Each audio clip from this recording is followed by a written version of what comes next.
بسم اللہ الرحمن الرحیم الحمد للہ نحمده ونصلی ونسلم علی رسوله النبی الکریم محمد وعلی آلہ واصحابہ اجمعین۔ اللہ سبحانہ وتعالی کی توفیق سے اس وقت کی نشست میں قرآن کریم کے ایک پارہ کے خلاصہ تفسیر اور اس کے خاص مضامین کا بیان چل رہا ہے۔ آج کی اس نشست میں قرآن پاک کے 10ویں پارے کے خاص مضامین اور اس کے احکام اور اس میں بیان ہونے والی باتیں عرض کی جائیں گی۔ 10ویں پارے کا کچھ حصہ سورہ انفال پر مشتمل ہے اور باقی حصہ سورہ توبہ، جس کا دوسرا نام سورہ براءت بھی ہے، اس سورت کے مضامین پر مشتمل۔ سورہ انفال کا آغاز 9ویں پارے کے درمیان سے ہوا، جس میں اللہ سبحانہ وتعالی نے شروع میں یسألونک عن الانفال کہہ کر مسلمانوں کے ایک سوال کا ذکر فرمایا اور اس کا جواب یہاں 10ویں پارے کے آغاز میں ذکر فرمایا گیا۔ یہ لوگ مال غنیمت کے بارے میں سوال کرتے ہیں۔ میں نے عرض کیا تھا کہ مسلمانوں کے لیے کفار کے اموال دو طرح سے حلال ہوتے ہیں۔ ایک یہ کہ ان سے جہاد کیا جائے اور جہاد کے نتیجے میں مال غنیمت کے طور پر ان کے اموال، ان کا اسلحہ، ان کی چھوڑی ہوئی چیزیں ہاتھ لگ جائیں، یہ مال غنیمت کہلاتا ہے۔ دوسرا یہ کہ کفار سے جنگ کی نوبت نہ آئے، وہ خود ہی وہاں سے فرار ہو جائیں یا مذاکرات کے نتیجے میں چلے جائیں اور وہاں ان کے اموال مسلمانوں کے قبضے میں آئیں، ان کی جائیدادیں، ان کے متروکہ اموال، یہ مال فے کہلاتا ہے۔ چنانچہ غزوہ بدر میں مال غنیمت حاصل ہوا، غزوہ احد میں اور جتنے بھی غزوات جن میں جنگ کی نوبت آئی۔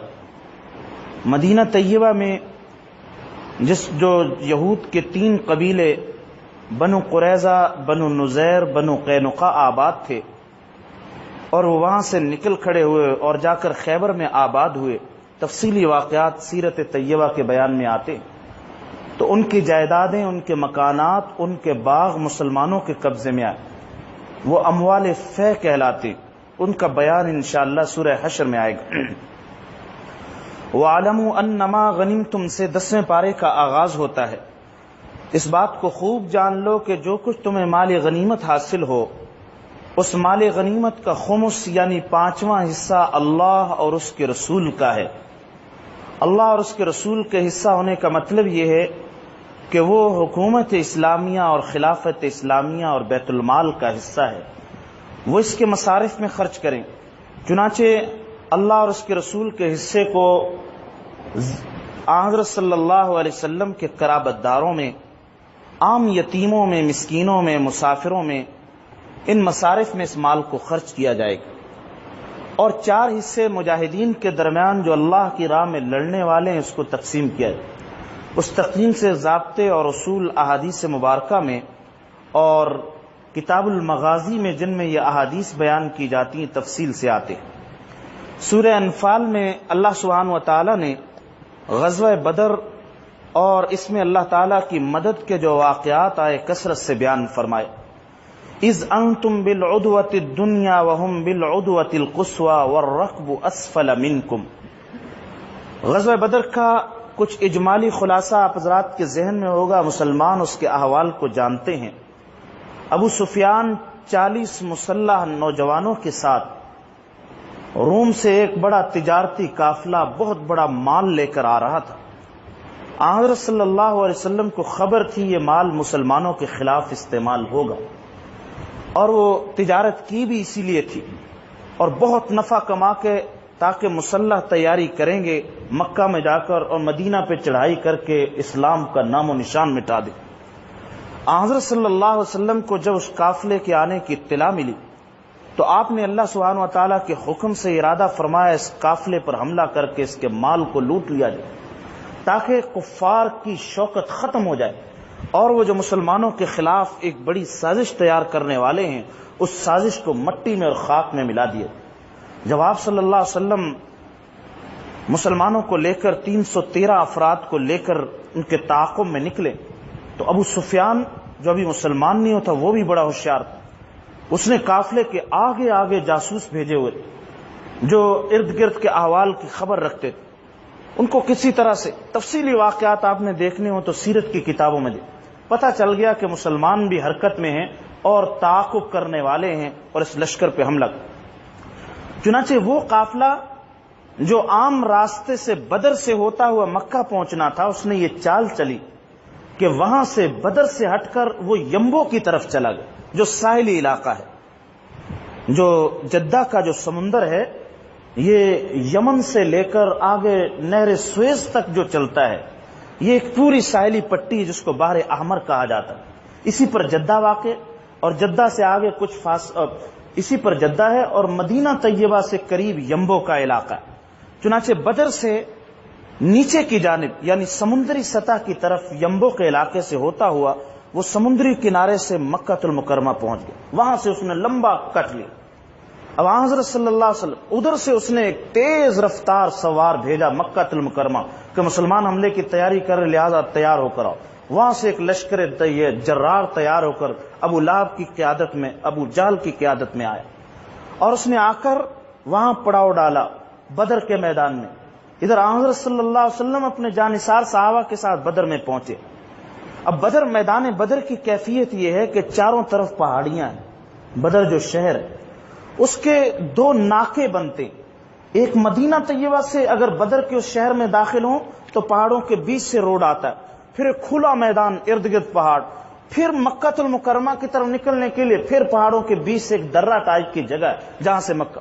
اب یہ کھلے میدان بدر کی یہ کیفیت ہے کہ وہاں ان پہاڑی علاقوں میں اللہ تعالی نے عجیب منظر بنایا کہ پہاڑوں کے ساتھ ساتھ جو نشیبی علاقہ وہ ریتلا ہے، اوپر پہاڑ نیچے ریت، یہ وہاں کی کیا تو حضرت صلی اللہ علیہ وسلم نے ریت والی جگہ کا انتخاب فرمایا۔ اور میں نے کل عرض کیا تھا آپ صلی اللہ علیہ وسلم کو اللہ تعالیٰ نے اتنا بڑا مدبر اور جنگی صلاحیتوں میں بھی اتنا بڑا سپہ سالار اور کمانڈر ان چیف بنایا تھا کہ دنیا میں اس کی مثال نہیں۔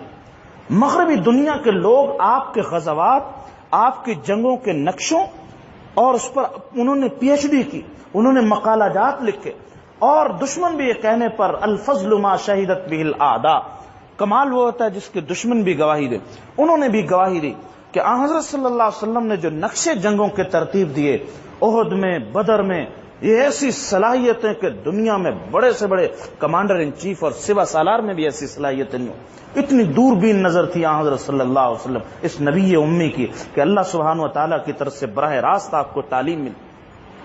تو قرآن نے ایک نقشہ کھینچا، وہ وقت یاد کرو جب تم قریب والے ناکے میں تھے اور تمہارے دشمن دور والے ناکے میں تھے، اور وہ قافلہ نیچے کی جانب سے ہو کر وہ نکل۔ آپ بھی دیکھتے ہو اپ اور ڈاؤن کا جو سسٹم ہے، ٹرینیں جو اوپر کی طرف جاتی لاہور کی وہ اپ اور جو نیچے آتی وہ ڈاؤن کہلاتی، تو ڈاؤن جو نیچے کا یعنی ساحلی علاقہ اس طرف سے وہ قافلہ ہو کر نکل رہا تھا۔ دیکھیں قرآن کے الفاظ، اذ انتم بالعدوۃ الدنیا، وہ وقت یاد کرو جب تم قریبی ناکے میں تھے، وہم بالعدوۃ القصویٰ، وہ دور والے ناکے میں تھے، والرکب اسفل منکم، اور وہ قافلہ تم سے نیچے نشیبی جگہ سے ہو کر جا رہا تھا۔ اللہ سبحانہ و تعالیٰ نے میدان بدر کے جو اس جگہ پہ مختلف مدد کے مناظر آئے، قرآن کریم نے جگہ جگہ ذکر فرمائے، اذ یریکہم اللہ فی منامک قلیلا، اللہ سبحانہ و تعالیٰ نے مسلمانوں کو خواب دکھائے۔ ویسے کفار کی تعداد بڑی تھی اور کمال بصیرت کے واقعات، اللہ نے کبھی موقع دیا تفصیل سے عرض کروں گا کہ کیسے کیسے شجاعت اور آپ کے خاص طور پہ کمانڈرانہ صلاحیتیں وہ کیسی اس غزوہ بدر میں ظاہر ہوئی۔ آپ صلی اللہ علیہ وسلم نے اپنے قافلے کو رات کے وقت پھیلا دیا، دور دور آگ جلاؤ تاکہ وہ سمجھیں کہ بہت بڑا لشکر ہے جرار میدان میں، تعداد تھوڑی سی لیکن دکھا رہے ہیں دشمن کو کہ فاصلے فاصلے سے، تاکہ وہ دیکھیں وہاں بھی آگ جل رہی، وہ بھی آگ، وہ بھی آگ، نہ معلوم کتنا بڑا لشکر مدینہ سے آیا، ایک روب ڈالنے کے لیے یہ ایک تدبیر اختیار کی۔ تو اللہ سبحانہ و تعالیٰ نے مسلمانوں کی پہلے یہ بھی مدد فرمائی کہ خواب دکھائے، کفار کی تعداد تھوڑی سی دکھائی جس میں ان کے حوصلے بلند، دور تو تعداد پتہ لیکن آپ کی بصیرت دیکھیے۔ ایک جاسوس کو پکڑ لیا جو پانی کے لیے آیا ہوا تھا عربی اونٹوں کے ساتھ، آپ نے اس کو پکڑا اور پکڑ کے پوچھا بتلاؤ، پتا تھا کہ یہ تعداد اگر میں پوچھوں گا یہ تو بتلائے گا نہیں، یہ مشرکین کا بندہ. پوچھا کتنے اونٹ ذبح ہوتے ہیں؟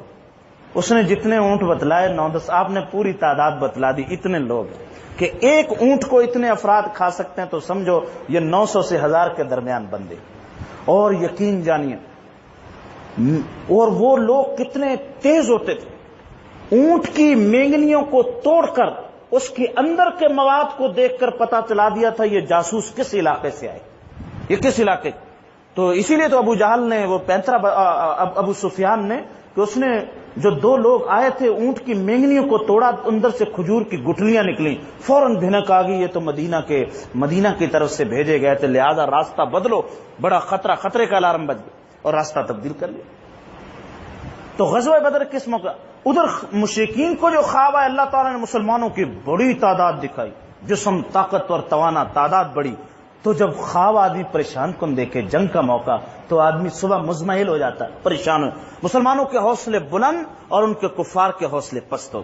قرآن نے یہ منظر ذکر فرمایا. وہ وقت یاد کرو جب تمہیں اللہ تعالیٰ تمہارے خوابوں میں ان کی تعداد تھوڑی دکھا رہے تھے.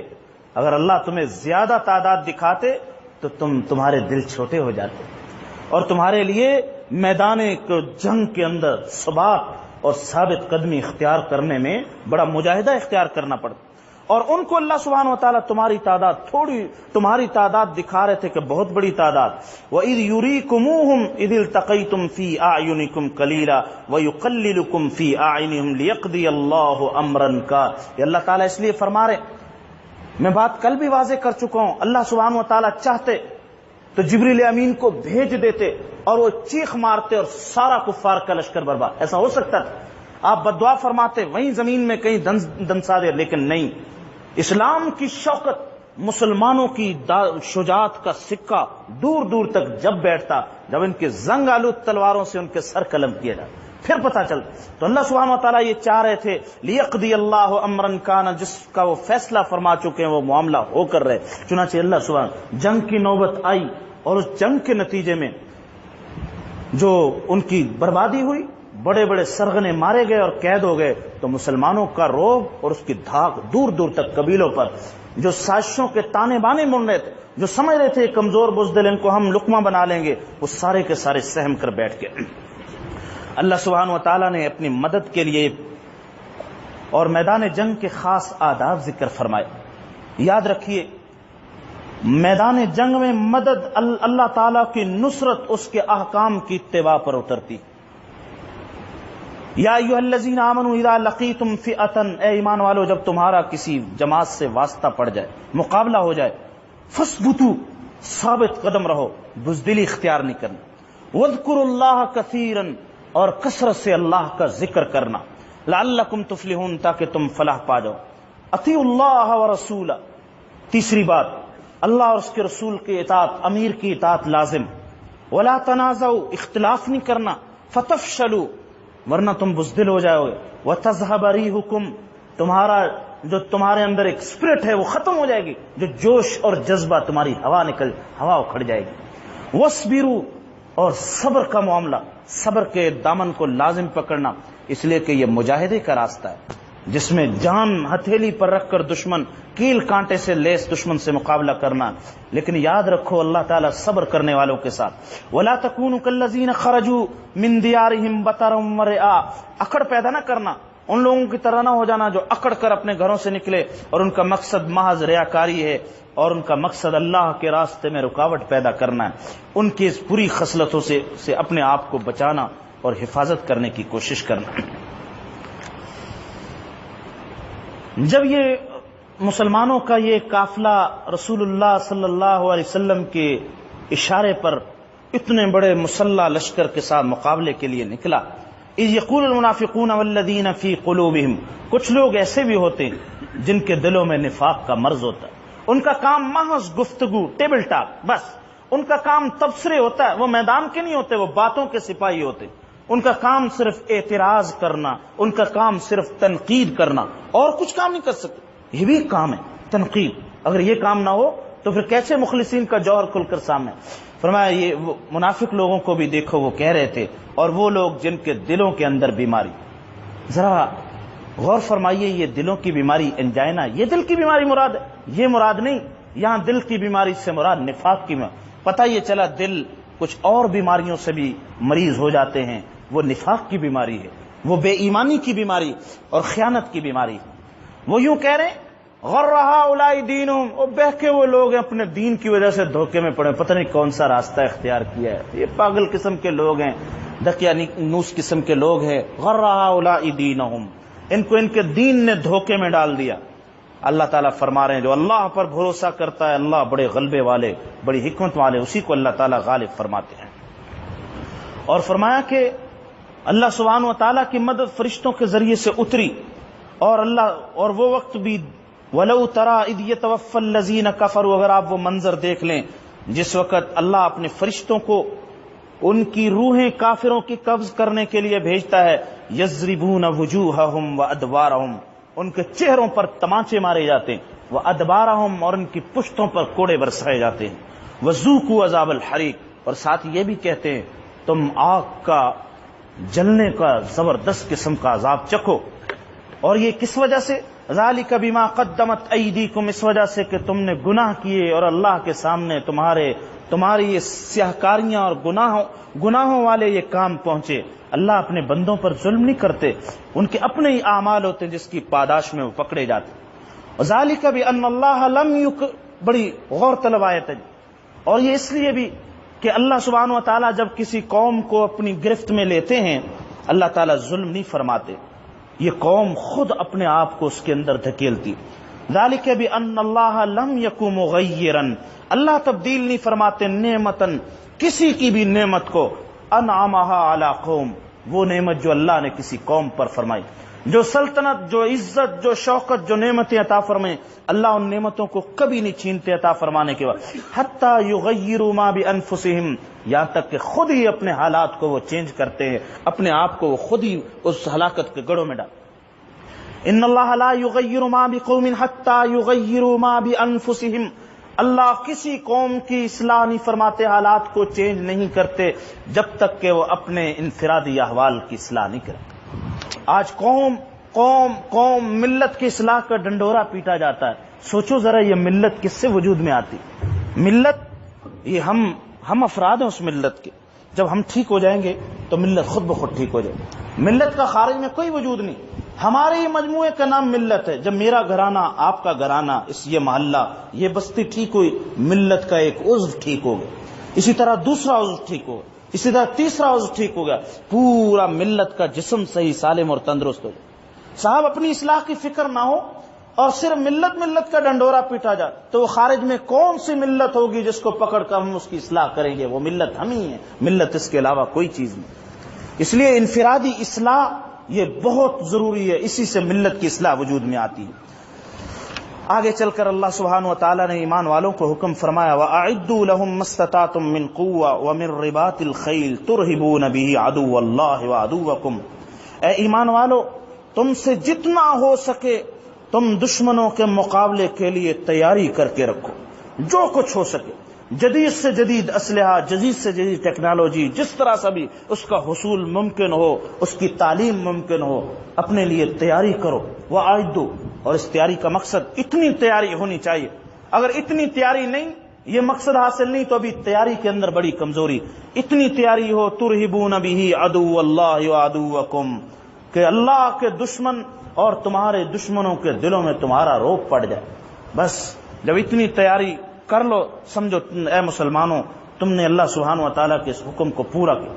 اور اگر ایسی تیاری نہ ہو بلکہ الٹا خود مسلمان باوجود ان تیاریوں کے اسلحے کے وہ خود مرعوب ہو اور خوف میں مبتلا ہو، ابھی مسلمانوں نے اس حکم کو پورا نہیں کیا۔ اس لیے مسلمان افواج، مسلمانوں کو بہت زیادہ اس حوالے سے، تربیت کے حوالے سے، اسلحہ کے حوالے سے جدید تربیت حاصل کرنے کا یہ حکم فرمایا۔ اور فرمایا ایک تو وہ دشمن ہیں وآخرین من دونہم، اور بھی اس کے علاوہ دشمن ہیں، لا تعلم، تم ان دشمنوں کو نہیں جانتے لیکن اللہ جانتے ہیں تمہارے خلاف کون کون لوگ سازش کرنے والے، تمہارے کون کون دشمن۔ وَإِن جَنَحُوا لِلسَّلْمِ فَاجْنَحْ لَهَا، میں یہ حکم فرمایا گیا اگر کفار صلح کے لیے جھک جائیں تو اللہ پر بھروسہ کرتے ہو صلح کر، اگر بعد میں وہ توڑیں گے بھی تو کوئی بات نہیں، اللہ سبحانہ و تعالیٰ جو اللہ پر بھروسہ کرتا ہے ان کی مدد کرتے ہیں۔ وَإِن يُرِيدُوا أَن يَخْدَعُوكَ فَإِنَّ حَسْبَكَ اللَّهُ هُوَ الَّذِي أَيَّدَكَ بِنَصْرِهِ وَبِالْمُؤْمِنِينَ، اللہ ہی سبحانہ و تعالیٰ مدد کرنے والے ہیں۔ اور قرآن نے ایک بڑا انعام ذکر فرمایا، وَأَلَّفَ بَيْنَ قُلُوبِهِمْ، یہ اللہ تعالیٰ کا انعام یاد کرو، اللہ سبحانہ و تعالیٰ نے کیسے اس ماحول میں مسلمانوں میں الفتیں ڈال دی۔ انصار مہاجرین، کیسی الفت، اپنا آدھا کاروبار مہاجر کے حوالے، اگر 2 بیویاں تھیں ایک کو طلاق دے دی کیونکہ اس کی بیوی کافر تھی، وہ مکہ سے نہیں آئی، اس کے ساتھ اس کی شادی کر دی۔ دیکھو یہ مسلمانوں کا جو مواخات اور الفت کا جو معاشرہ پیدا ہوا، قرآن نے ذکر فرمایا، اے پیغمبر صلی اللہ علیہ وسلم اگر آپ زمین کے سارے خزانوں کو خرچ کر لیں، سارے خزانوں کو، تو آپ ان کے قلوب کے درمیان الفت پیدا نہیں کر سکتے تھے۔ یہ اللہ تعالیٰ نے اپنی رحمت سے ان کے قلوب کو جوڑیا، باہمی الفت پیدا۔ پتہ یہ چلا قرآن کریم کے اس اسلوب اور انداز سے کہ باہمی محبت، الفت اور رواداری کے جو درس جتنے عام کیے جائیں، یہ اخراجات سے، سیمینار سے، ان چیزوں سے نہیں، اللہ تعالیٰ کی اطاعت سے پیدا ہو۔ اگر ہم اللہ کی مدد کو حاصل کر لیں، اللہ ہم سے راضی ہو جائیں، تو اللہ سبحانہ و تعالیٰ آپس میں الفت اور محبتوں کو پیدا فرمانے والے۔ یا ایھا النبی حرض المؤمنین القتال، مومنین کو حضرت صلی اللہ علیہ وسلم کو فرمایا گیا ان ایمان والوں کو قتال کے بارے میں تیار کرو، جہاد کے بارے میں تیاری کا حکم فرماؤ۔ سورہ انفال کے بعد جو اگلی سورت ہے وہ سورہ براءہ ہے۔ اس سورت کے 3 نام ہیں۔ سورۃ البراءہ، براءہ کا معنی دستبرداری کا اعلان کرنا۔ اس سورت کے شروع میں مشرکین مکہ کے ساتھ جو معاہدے ہو چکے تھے، کسی کے ساتھ 4 مہینے کا معاہدہ، کسی کے سال کا، کسی سے کچھ معاہدہ، ان سارے معاہدات سے دستبرداری کا اعلان۔ وہ معاہدات ختم، ہر ایک کو مہلت دے دی گئی، کسی کو 4 مہینے، کسی کو بالکل مہلت نہیں، تفصیل ذکر فرما دی گئی۔ اب ہم یہ چاہتے ہیں جزیرۃ العرب کو اسلام اور توحید کا مرکز بنا دیں، یہاں کسی مشرک کی، کسی بت پرست کی اس جزیرہ میں کوئی گنجائش نہیں۔ سب کو حکم فرما دیا گیا ان کو یہاں سے نکال دیا جائے، ان کی گنجائش نہیں ہے اس جزیرے کی۔ اور اعلان فرما دیا حضرت صلی اللہ علیہ وسلم خود فرمایا، اخرجوا اليہود والنصارى من جزیرۃ العرب، جزیرہ عرب سے یہود اور نصارہ کو نکال باہر کرو، یہ اسلام کا خطہ ہے، ان سازشوں کے لیے اس میں کوئی گنجائش نہیں۔ چنانچہ حضرت عمر رضی اللہ تعالی نے اس پر ایسا عمل فرمایا کہ بنو نذیر جو خیبر میں موجود تھے ان کو شام کی طرف وہاں سے نکال دیا اور وہ جلا وطن کر دیے، اور پورا جزیرہ عرب توحید کا مرکز بنا دے، اسلام کے علاوہ یہاں کسی کی گنجائش نہیں۔ چنانچہ برات کا اعلان فرما دیا۔ دوسرا اس سورت کا نام سورہ توبہ ہے۔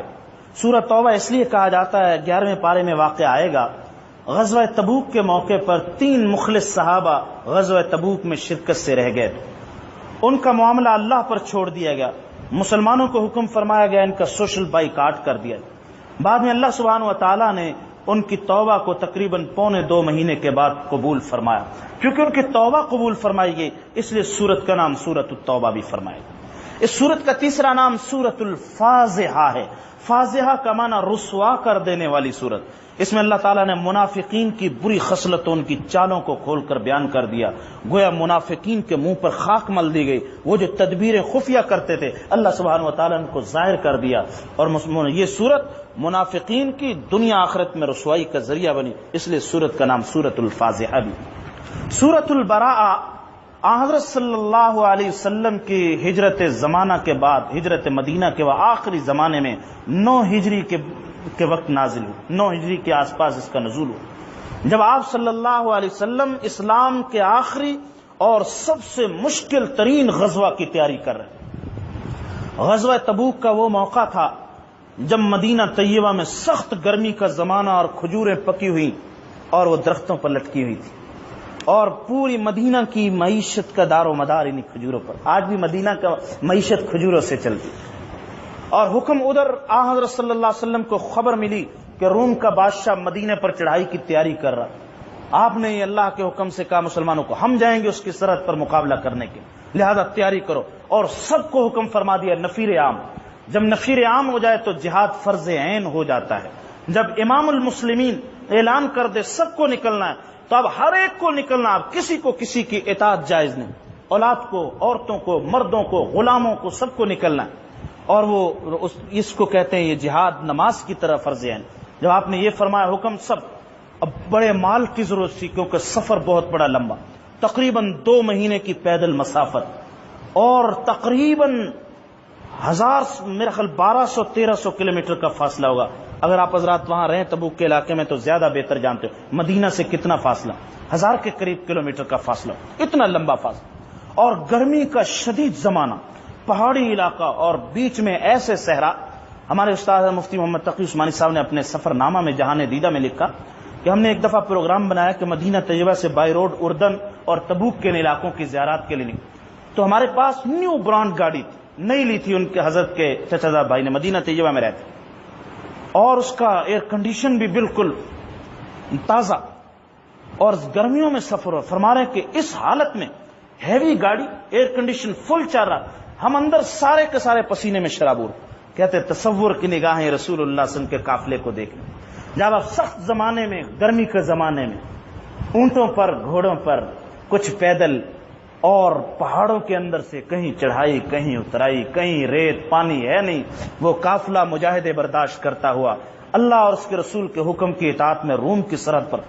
اور وہاں بھی کوئی ترنے والے، وہاں چوری نہیں ملنی تھی، وہاں ایسا دشمن تھا مقابلے میں جو 2 لاکھ سپاہ لے کر مقابلے میں آیا، کیل کانٹے سے لیس. یوں سمجھیے کہ ساری کمانڈوز فورس تھی، اور ادھر 30,000 اور 2 لاکھ کا مقابلہ، اور انہی کی سرحد پر کمک پہنچنے کا کبھی کوئی راستہ نہیں.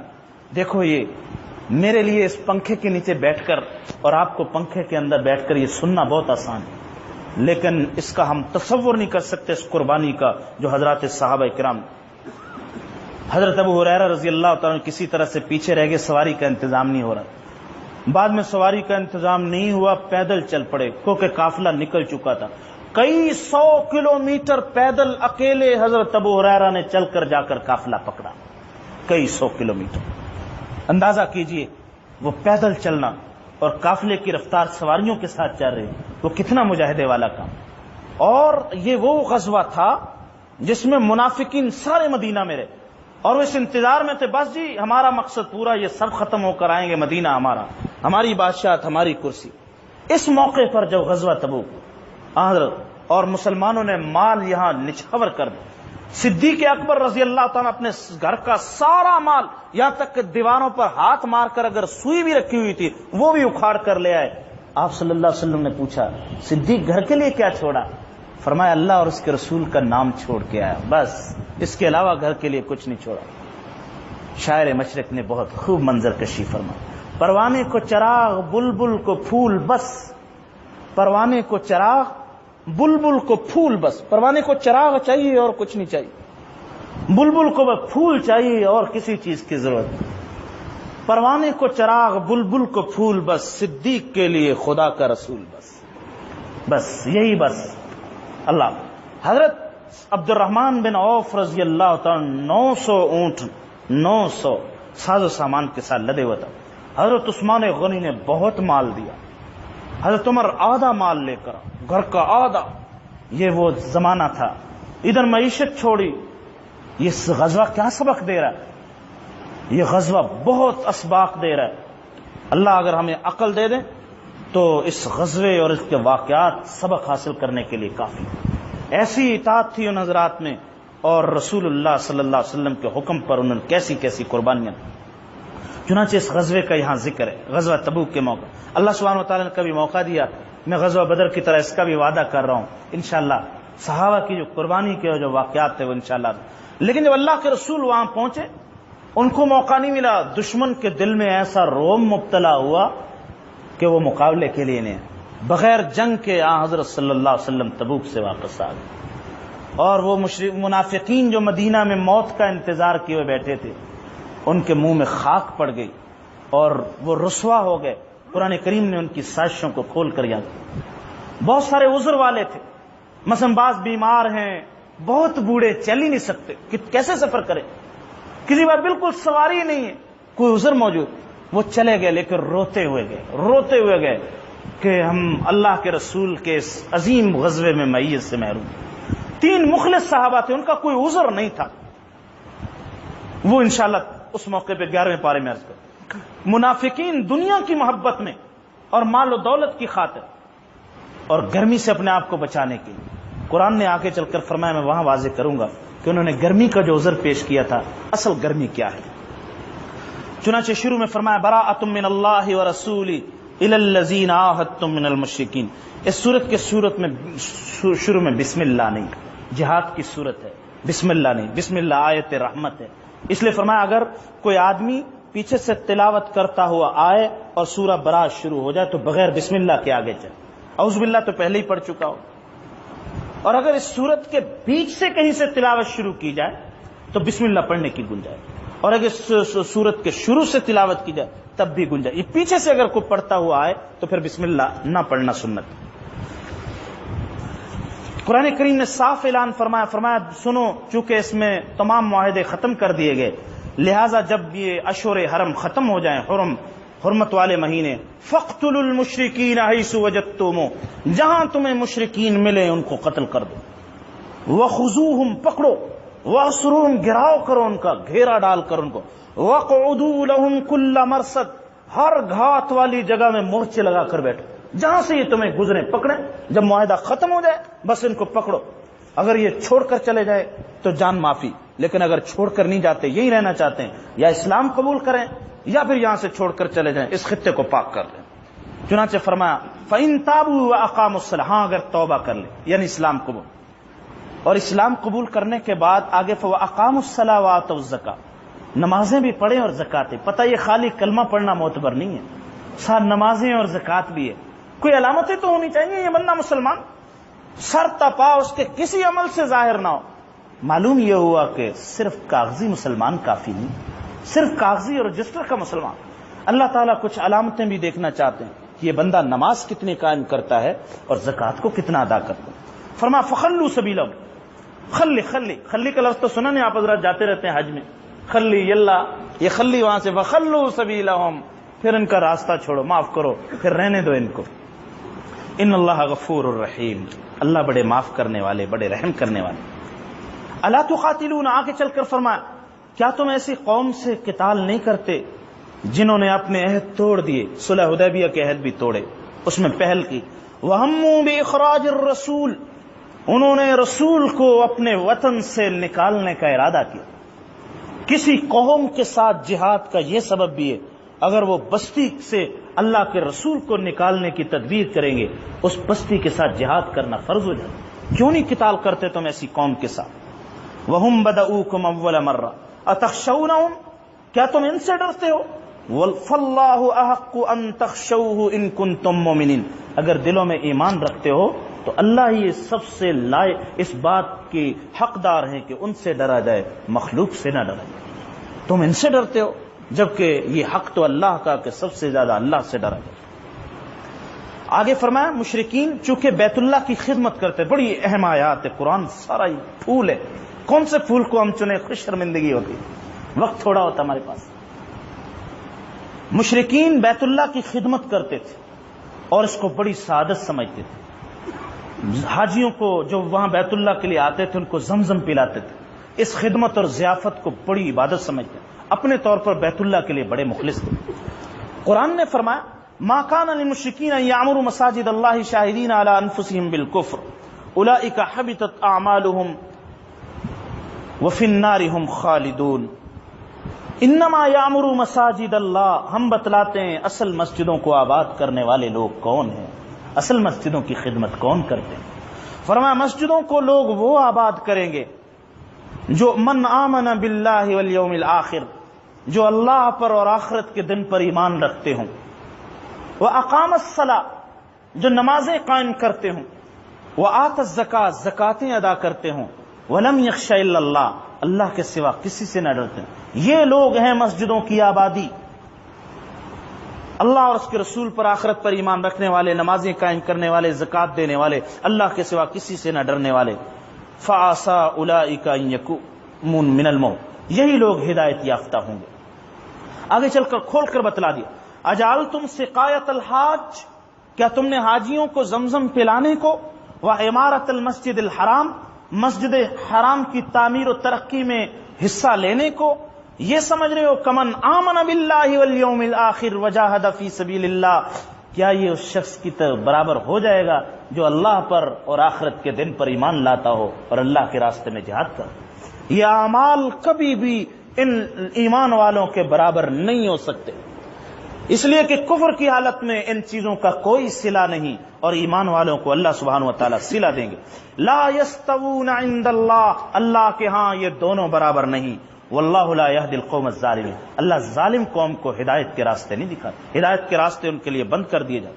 الذین آمنوا وہاجروا، وہ لوگ جو ایمان لائے، جنہوں نے ہجرت کی، اپنے اللہ کے لیے اپنے گھر بار کو چھوڑا اور اللہ کے راستے میں اپنے مالوں اور اپنے جانوں سے جہاد کیا، اعظم درجۃ عند اللہ، اللہ کے ہاں سب سے اونچے مرتبے والے، واولئک هم الفائزون، یہی کامیاب لوگ ہیں۔ یبشرهم ربهم برحمت، اللہ اپنی رحمت کی ان کو خوشخبری دیتے ہیں، ورضوان، اپنی رضامندی کا اعلان فرماتے ہیں، وجنات لهم فیہا نعیم مقیم، اللہ ایسی جنتوں اور باغات کی خوشخبری دیتے ہیں جس میں ہمیشہ رہنے کی نعمتیں ہی نعمتیں ہوں گی، ہمیشہ رہیں گے اس میں۔ ان اللہ عندہ اجر عظیم، اور اللہ کے ہاں ان کے لیے بہت بڑا اجر ہے۔ مسجدوں کی آبادی ایمان اور تقوی کے ذریعے سے ہوتی ہے۔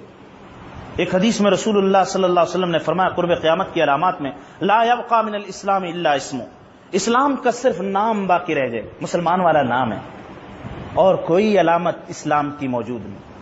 نماز سب سے بڑی علامت تھی، نماز سالوں سے نہیں کبھی پڑھی۔ زکوٰۃ علامت تھی، زکوٰۃ کبھی نہیں دی، اس کو ٹیکس سمجھتے ہیں، کوئی علامت اسلام کی نہیں۔ وضاقت سے بھی مسلمان پہچانا جائے وہ بھی موجود نہیں، کوئی کام اسلام کا نظر نہیں آتا، صرف نام ہے اسلام۔ ولا يبقى من القرآن الا رسم، قرآن کے صرف نقوش باقی رہ جائیں گے، حقیقت قرآن، نور قرآن دل میں موجود نہیں ہوگا۔ میں جس بات کو آپ حضرات کے سامنے زیادہ واضح کرنا چاہتا ہوں وہ یہ، مساجدہم عامرات، مسجدیں بڑی آباد ہوں گی، نمازیوں سے بھری ہوئی صفیں پوریں، وہی خراب من الہدی، ہدایت سے خراب، ہدایت نہیں ہوگی۔ یاد رکھیے، مسجد کا وظیفہ اور مسجد کا کام، جس طرح کونسلیٹ، وہاں کام کونسلیٹ جو بنے ہوتے ہیں وہاں ظاہر ہے میرا خیال کو کینٹین بھی ہوگی، یا ہسپتال کی مثال لے لو، کونسلیٹ کی نہ لو۔ ہسپتال کا اصل وظیفہ مریضوں کا علاج ہے یا وہاں کی کینٹین میں بزنس کرنا ہے؟ بتلاؤ جی کیا ہے جی؟ وہاں کینٹین بھی ہوتی، کیفیٹیریا بھی ہوتے ہیں، لیکن یہ ہسپتال کا اصل کام نہیں ہے۔ ہسپتال کا اصل کام مریضوں کی، ان کی بیماریوں کو دور کرنا۔ مسجد کا اصل کام یہاں سے ہدایت کا پھوٹنا، ہدایت کے حلقے ہوں، تعلیم کے، حدیث کے، قرآن کے، سیکھنے سکھانے کا ماحول ہو۔ مسجد نبی کا یہی ماحول ہوتا ہے، یہ ہونا چاہیے۔ یہ خالی مسجد، خالی اذان، نماز، تالا اور موٹا کفل، بس ختم، خالی یہ کام نہیں، مسجد کے اور کام نہیں۔ مسجد سے ہدایت پھیلنی چاہیے، اور ہدایت اور تعلیم و تعلم کا کام بڑا بنیادی کام۔ حضرت صلی اللہ علیہ وسلم نے سب سے پہلے مدرسہ کی جو بنیاد صفہ کی رکھی وہ مسجد نبوی سے رکھی، اور وہاں ہر وقت طالب علم موجود رہتے۔ حضرت ابو ہریرہ اور 70 صحابہ ہر وقت موجود، ان کا کوئی باہر روزگار نہیں تھا، روزگار یہ ہوتا تھا مدینہ کے کچھ لوگ جو اہل ثروت ہوتے وہ پکی کھجوروں کے خوشے لا کر ایک ستون سے باندھ دیتے۔ ستون ہے وہاں مسجد، وہاں ریاض الجنہ، اور ستون پر خشور کے خوشے کے نشان بناؤ، اور سلطان عبد المجید خان رحمہ اللہ نے اس نشان کو برقرار، یہ وہ ستون ہے جہاں کھجور کے خوشے باندھو۔ بس یاد رکھو، طالب علموں کا کام اسی طرح سے چلتا ہے، وہ اپنا سارا وقت اللہ کے لیے خرچ کر دیتے ہیں، اور دوسرے لوگ ان کی ان چیزوں کا اس طرح سے خیال ہے یہ، اور اسی توکل پر مدارس کا نظام قیامت تک چلتا رہے گا، اس لیے کہ یہی مزاج رسول اللہ صلی اللہ علیہ وسلم نے دیا ہے۔ حضرت صلی اللہ علیہ وسلم یہ اللہ کے لیے فارغ اور اللہ کے دین کا درد رکھنے والے، ان کے لیے معاون اور ان کے لیے مددگار۔ آگے قرآن نے اعلان فرمایا، یا ایھا الذین آمنوا لا تتخذوا آباءکم واخوانکم اولیاء، اے ایمان والو اپنے والدین کو، اپنے بھائیوں کو رفیق اور دوست نہ بناؤ۔ ان استحبوا الکفر علی الایمان، اگر وہ کفر کو ایمان پر ترجیح دیں، اگر وہ کافر رہنے کو ترجیح دیں تو تمہارا ان سے کیا رشتہ، ختم ہوگی بات۔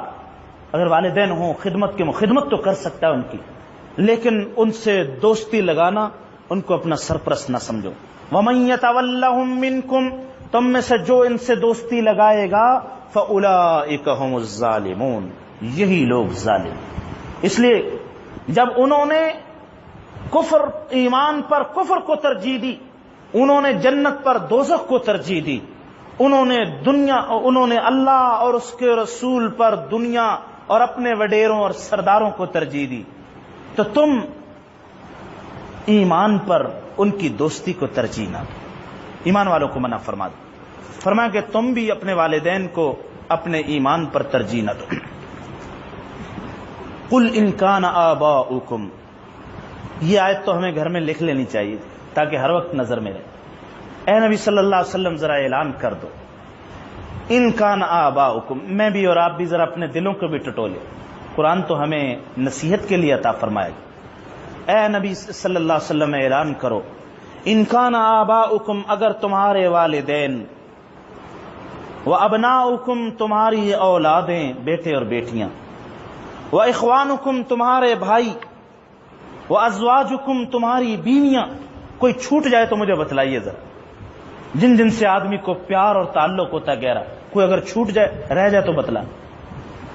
اگر تمہارے والدین اور تمہارے اولادیں، تمہارے بھائی اور تمہاری بیویاں، وعشیرتکم، تمہارے قبیلے اور کنبے کے افراد، فیملی ممبرز دوسرے، واموال اقترفتموها، اور وہ مال جو تم لوگوں نے کما لیے ہیں، جائیدادیں بنا لی، بینک بیلنس بنائے ہوئے ہیں، وہ اکاؤنٹ ہے بڑے بڑے، وتجارۃ تخشون کسادها، اور وہ بزنس جس کے مندہ ہونے کا تمہیں خیال، ڈرتے رہتے ہو کہیں دکان مندی نہ ہو جائے، بزنس کم نہ ہو جائے، اور بڑھانا چاہتے ہو.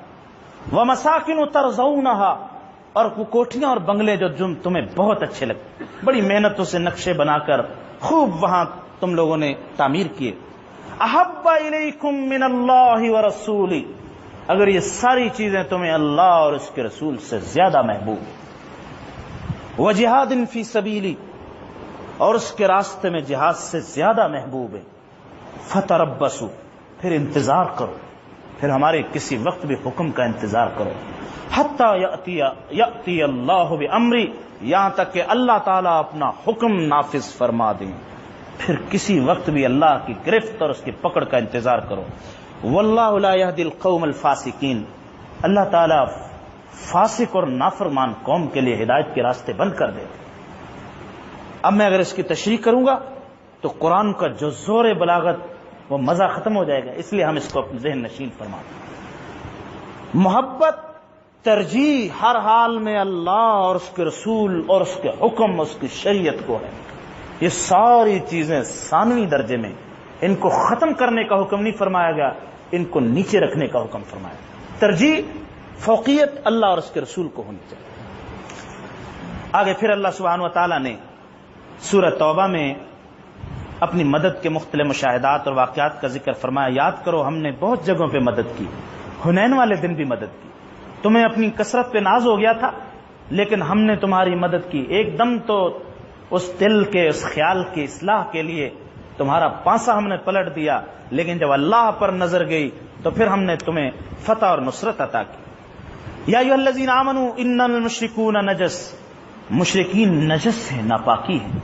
فلا یقربوا المسجد الحرام بعد عامہم ھذا، اس سال کے بعد کبھی بھی مسجد حرام کے قریب نہ. اب ذرا نے دیکھا ہوگا دونوں حرمین جیسے ہی حدود حرم شروع ہوتی اوپر لکھا ہوتا ہے کہ صرف مسلمانوں کا داخلہ ہے، غیر مسلموں کا داخلہ بند. اللہ نے حکم فرما دیا یہ ہمارے اس دونوں حرموں کے قریب نہ آئیں، یہ نجس ہے. اور نجس عقیدے کے نجس کو اجازت نہیں کہ وہ ہمارے ان دو حرمین میں آئے. آگے چل کر اللہ تعالیٰ نے یہود اور نصارہ کی بری خصلتوں، ان کی بری نفسیات کا ذکر فرمایا. یہودی کہتے ہیں عزیر اللہ کے بیٹے ہیں، نصارہ کہتے ہیں حضرت مسیح اللہ کے بیٹے ہیں. ذالک قولہم بافواہہم، سب منہ کی باتیں ہیں. یہ ساری یہ کفر کی باتیں کر رہے ہیں اور اس کے ذریعے اللہ تعالیٰ کا مقابلہ کرتے. قاتلہم اللہ، اللہ کی مار ہو ان پر. انا یؤفکون، کہاں یہ بھٹکے جا رہے ہیں. اتخذوا احبارہم ورہبانہم اربابا من دون اللہ والمسیح ابن مریم، ان یہودیوں نے، ان نصرانیوں نے حضرت مسیح کو، اپنے درویشوں کو، اپنے پیروں کو اور اپنے علماء اسکالرز کو انہوں نے اللہ کی جگہ دے دی، رب بنا لیا. رب کا اختیار ہے، اللہ کا اختیار ہے حلال و حرام. وہ جس کو حلال کہیں وہی حلال، جس کو حرام کہیں وہی. علماء کا کام یہ نہیں کہ وہ حلال و حرام بنائیں. علماء کا کام اللہ کی بیان کردہ حلال و حرام کو بتلائے. ان کا کام بتلانا اور خبر دینا ہے، بنانا نہیں. لیکن انہوں نے آج بھی دیکھ لی کتنے جس چیز سے پیر اگر نماز سے بھی منع کر دے کہتے جی چھٹی ہوگی، ہے نا جی، مسلمانوں میں بھی ایسے کہتے جی ہمارے پیر صاحب نے نمازیں ہم تمہاری جگہ پڑھ رہے، روزے ہم رکھ لیتے۔ حضرت حکیم الامت رحمۃ اللہ نے واقعہ ذکر ہوا، پیر صاحب تھے گاؤں میں گئے اور وہ مونجی کا چاولوں کے کھیت تھے ان کے، وہ بڑے دبلے پتلے ہو گئے تھے۔ وہ جو پیر صاحب کی حالت کو دیکھ کر مرید کو بڑا ترس آیا اور اس کو کہنے لگے کہ بھائی حضرت آپ بڑے پتلے ہو گئے، کیا بات ہے، کوئی فکر کوئی پریشانی؟ تو چھوٹتے ہی کہا کیوں نہ کمزور ہوں میں، تمہاری جگہ نمازیں مجھے پڑھنی پڑتی، روزے مجھے رکھنے پڑتے، حتیٰ کہ پلسرات پر بھی مجھے چلنا پڑتا، جب روز میں ایسی تکلیفیں برداشت کروں گا تو کیوں کمزور نہ ہوں؟ مرید صاحب کے دل میں بڑا ترس ہے، ہمارے لیے ہمارے حضرت جی کتنی مشقت برداشت کر، فوراً دل میں آیا کہ ایک قطع اراضی ان کو میں ہدیہ کر دوں اور قبضہ بھی کرا۔ کہا حضرت جی چلو بس میں آپ کو ایک ایکڑ زمین آپ کو دیتا ہوں۔ مونجی کے کھیت تھے، دونوں طرف مونجی تھی، بیچ میں پگڈنڈیاں ہوتی، وٹ ہوتی، پنجابی میں وٹ کہتے ہیں، پتلی سی ہوتی، چل رہے آگے آگے پیر صاحب پیچھے ہی، تو وہ کہیں پھسل کر گر گئے آگے پیر صاحب، جیسے گرے تو ان کا دماغ روشن، اللہ نے ان پر صحیح بات اتار دی، پیچھے سے لات رسید کی کمبخت، ابھی تو کہہ رہا تھا میں پل سرات پر جو بال سے زیادہ باریک چلتا ہوں، اتنی موٹی پگڈنڈی پہ تو چلا نہیں چاہتا، فریب کھل گیا اس کو۔ یہ ہوتے نہیں میاں جی آ کر کہتے ہیں ہاں جی آپ کے جو ابا جی یا دادی فوت ہوگی نا، وہ بریانی مانگ رہی، بریانی بہت شوق سے کھاتی تھی نا وہ آپ کی دادی اماں یا آپ کے دادا، تو بریانی کی ضرورت، کیا مطلب؟ یعنی مجھے کھلاؤ گے تو وہ مردے تک پہنچ جائے، جو چیز ان کو پہنچانی وہ ان کو کھلا دو، لا حول ولا قوت الا باللہ۔ یہ کیسی بات ہے، کیسی بات ہے؟ ان یتبعون الا الظن، یہ ساری ایسی گمان کی باتیں ہیں، کوئی حقیقت نہیں، کوئی حقیقت نہیں، سب روحیں آ جاتی۔ یاد رکھیے اگر روح علیین میں گئی وہ جنت کے مقام کو چھوڑ کر اس بدبودار دنیا کی طرف کبھی نہیں آئے، اگر وہ سجین میں ہے قید خانے میں کوئی اس کو چھوٹنے کی مہلت نہیں دے گا۔ یہ کیسے ہو سکتا ہے روحیں ادھر گھوم رہی، صاحب وہ ادھر آ جاتا۔ اس لیے جس کام کو ہمیں کرنا ہے وہ عمل ہے، اور عمل سے سب سے زیادہ فرق۔ ساری رات بیٹھے وہ ہلا گلا ہوتا رہے گا، نظمیں غزلیں یہ ساری چیزیں چلیں، صبح نماز نہیں پڑھیں، کیا فائدہ نکلا؟ کیا قرآن کیا نصیحت کرا؟ اقام الصلاۃ وآت الزکاۃ، اقام الصلاۃ وآت الزکاۃ، دین یہ ہے، دین وہ نہیں جو تم نے سمجھا۔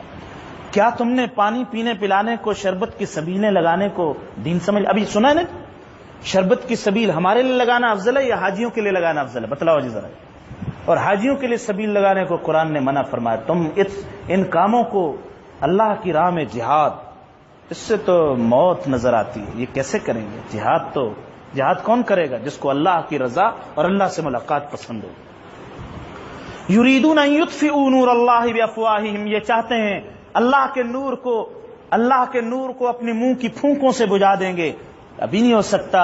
وَيَأْبَى اللَّهُ إِلَّا أَن يُتِمَّ نُورَهُ وَلَوْ كَرِهَ الْكَافِرُونَ، کافر کتنے چھی بجبی ہوں، اللہ اپنے نور کو مکمل کر کے اسلام پھیلاتے رہیں۔ آج دیکھیے دنیا ساری اپنے اسباب وسائل اسلحہ جھونکا مسلمانوں کو، اور اللہ سب سے زیادہ اسلام وہی پھیلا رہے ہیں۔ آج مدرسوں کو بند کر رہے ہیں، اور بڑے بڑے ممالک میں بڑے بڑے دارالعلوم بنے، اتنے بڑے بڑے دارالعلوم آپ حیران ہوں، کینیڈا میں، نیو یارک میں، شکاگو میں، اور جناب وہاں چلے جو کیلیفورنیا میں، اور پیرس میں، اور لندن میں تو لگتا ہے کہ پاکستانی مدرسے، وہاں ساؤتھ افریقہ میں اتنے بڑے بڑے مدارس، حیران ہوں گے، یہ کچھ نہیں کر سکتے، اللہ اپنے نور کو مکمل کر کے۔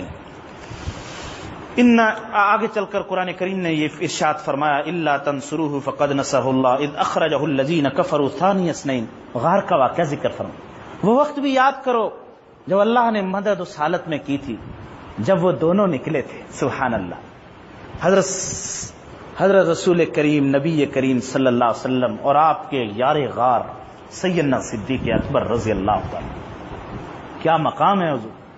حضرت صلی اللہ علیہ وسلم نے ایک مرتبہ فرمایا دنیا میں جتنے لوگوں نے مجھ پر احسان کیے میں نے بدلہ دے دیا، واحد صدیق ایسا ہے جس کے احسان کا میں بدلہ نہیں دے سکتا، میں نے اللہ پہ چھوڑ دیا، اللہ قیامت کے دن ان کے احسانات کا بدلہ دے۔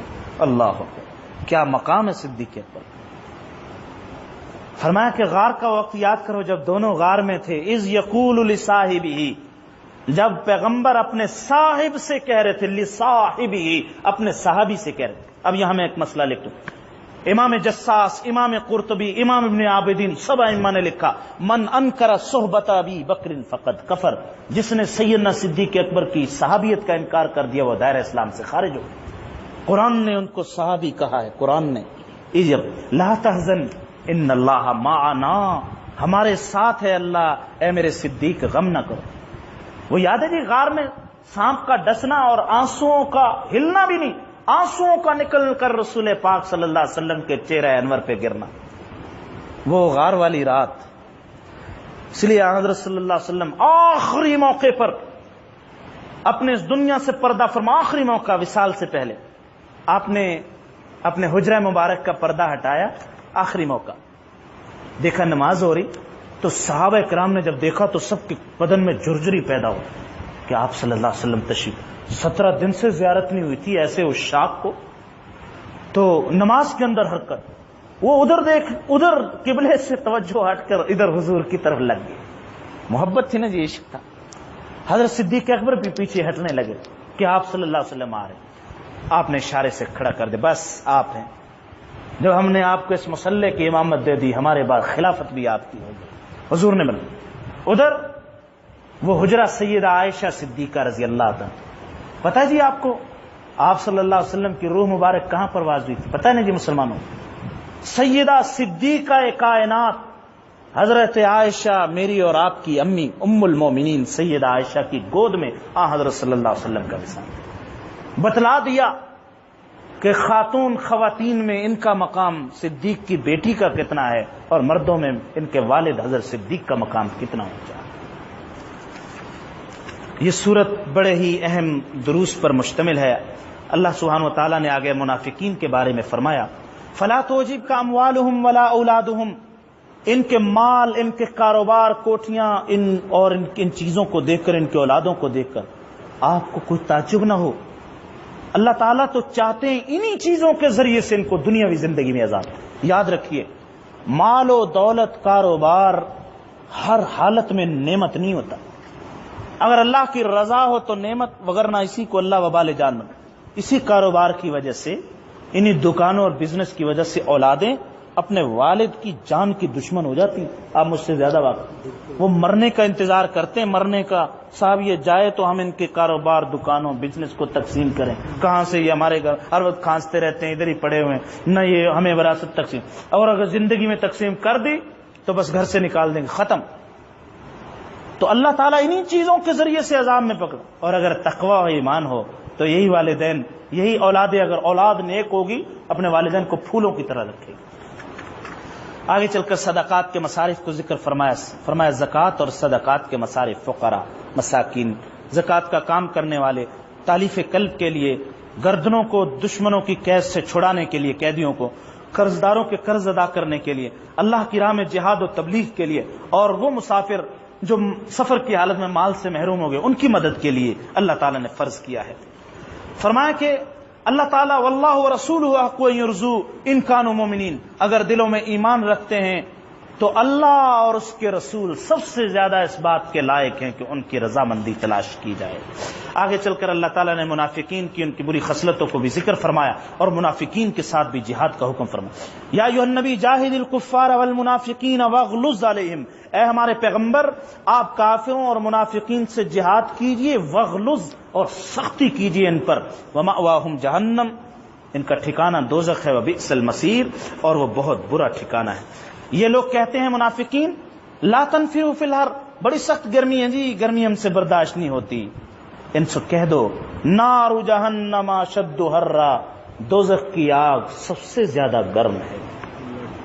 آج دیکھو روزے آنے والے ہیں نا، بہت سارے اللہ ہمت عطا فرمائے، بعض کم ہمت صرف گرمی سے ڈر کر کہتے ہیں صاحب ہم سے نہیں رکھتے، ہم سے یہ گرمی میں روزے نہیں رکھے جائے. بہت سارے بے باک تو بڑی ایسی باتیں کہہ جاتے ہیں ایمان کو بھی خطرہ ہو جاتا ہے. بہت سارے کہتے ہیں ہم گرمی میں اتنے روزے ہم سے نہیں رکھے جاتے. میرے بھائیوں، ہم اپنی اگر واقعتاً اگر میں قرآن میرے سامنے، اگر آپ کو اور مجھے واقعتاً اپنی بیٹیوں سے، اپنی بیویوں سے، اپنے بچوں سے حقیقی پیار ہے تو اس راستے پر لے آئے. یہ اصل پیار ہے ان کو. ورنہ یاد رکھیے قرآن نے صاف اعلان وہ کل قیامت کے دن حدیث میں قرآن نے فرمایا یہ کہیں گی ربنا اننا اتانا سادتنا فکبراءنا فاضلونا السبیل، ہمارے بڑوں کو اے اللہ پکڑو اور ڈبل سزا دو، وہاں یہ رشتے پیار سب ختم ہو جائیں گے، ایک دوسرے سے راہ فرار اختیار کریں، پکڑو ان کو اے اللہ ڈبل عذاب دو، انہوں نے ہمیں اس راستے پہ لگایا، یہ نہیں ہمیں کہتے تھے، انہوں نے ہمیں سیدھا راستہ نہیں دکھایا۔ اس لیے دین کی طرف لانے میں اللہ اور اس کے رسول کی طرف لانے ہی کامیابی ہے۔ آگے چل کر منافقین کے جنازہ پڑھنے سے منع فرما دیا، ان کے لیے استغفار کرنے سے فرمایا پیغمبر آپ اگر منافقین کے لیے 70 یا اس سے زیادہ مرتبہ بھی استغفار کریں گے تب بھی اللہ تعالیٰ ان کو معاف نہیں کریں گے، اس لیے منافقین کے لیے استغفار کا اور جنازہ، ان کا جنازہ نہیں پڑھنا۔ آپ نے عبداللہ ابن ابی کا جنازہ پڑھا، بڑی حکمتیں تھیں اس میں، ذرا تھوڑا سا اشارہ کر دو بات ختم کروں، اور بڑے بڑے تبرکات عطا فرما دیے جن کی دنیا میں کوئی نظیر نہیں، ایسا تبرک دیا آپ نے۔ حضرت صلی اللہ علیہ وسلم نے اپنا لعاب مبارک عبداللہ ابن ابی کے منہ میں ڈالا مردہ حالت میں، بتلاؤ ذرا جی، اور آپ اس سوال کا جواب دیں گے انشاءاللہ۔ بیت اللہ کے پردوں کے دھاگے آج کسی کو مل جائے نا، وہ آنکھوں میں ڈالتے ہیں تبرک کے لیے، ہے نا جی، ابھی ہمارا عزیز جا رہا، بتلاؤ ذرا بیت اللہ کے پردے اس کے غلاف کے ٹکڑے میں زیادہ برکت ہے یا رسول اللہ صلی اللہ علیہ وسلم کے لعاب مبارک میں زیادہ؟ لعاب مبارک۔ آپ صلی اللہ علیہ وسلم نے اپنی قمیض بھی پہنا دی، کرتا بھی، دنیا میں سب سے زیادہ برکت والا کرتا حضرت صلی اللہ علیہ وسلم۔ جنازہ کس نے پڑھایا جی؟ حضرت صلی اللہ علیہ وسلم۔ دعائی کی نا اللہم اغفر لحینا ومیتنا وشاہدنا وغائبنا، یہ دوسری دعائیں جو حدیث میں آتی۔ پیچھے پڑھنے والے سارے صحابہ، اور قرآن نے کیا فرمایا؟ لن یغفر اللہ لہم، اللہ ان کو ہرگز معاف نہیں کرے۔ پتہ یہ چلا یہ کام تبرکات اور یہ چیزیں جب آتی ہیں جب ایمان موجود، اگر ایمان نہ ہو تو یہ چیزیں پھر کچھ بھی، اعمال اور ایمان نہ ہو، خالی اسی پہ بھروسہ کر لیں تو پھر یہ کام نہیں ہے۔ آپ کو یاد ہوگا بہت سارے لوگ کہتے رہے، بڑے بڑے عامر اس دنیا میں، صاحب میرے لیے بیت اللہ کا دروازہ کھولا گیا، اور بیت اللہ کے دروازے چاہے مسلمانوں کو گاجر مولی کی طرح کاٹ کر ان کو تہہ تیک کر دو، لیکن میرے لیے بیت اللہ کا دروازہ کھولا گیا۔ اس لیے بہت بڑا شرف، یاد رکھو، اگر بیت اللہ میں داخل ہونا بزرگی کی علامت تو حبل سب سے بڑا بزرگ تھا، جو بت تھا، جو سب سے بڑا بت، وہ پتہ نہیں صدیوں سے بیت اللہ میں اندر ہی سائے میں رہا تھا، لیکن جب فتح مکہ وہ سب سے پہلے اس کو توڑا گیا اور کو چکنا چور کیا۔ ایمان اور تقوی یہ سب سے بڑی کامیاب، اللہ اس کی ہدایت عطا فرما۔ اللہم صلی علی سیدنا مولانا محمد وعلی آل سیدنا مولانا محمد وبارک وسلم۔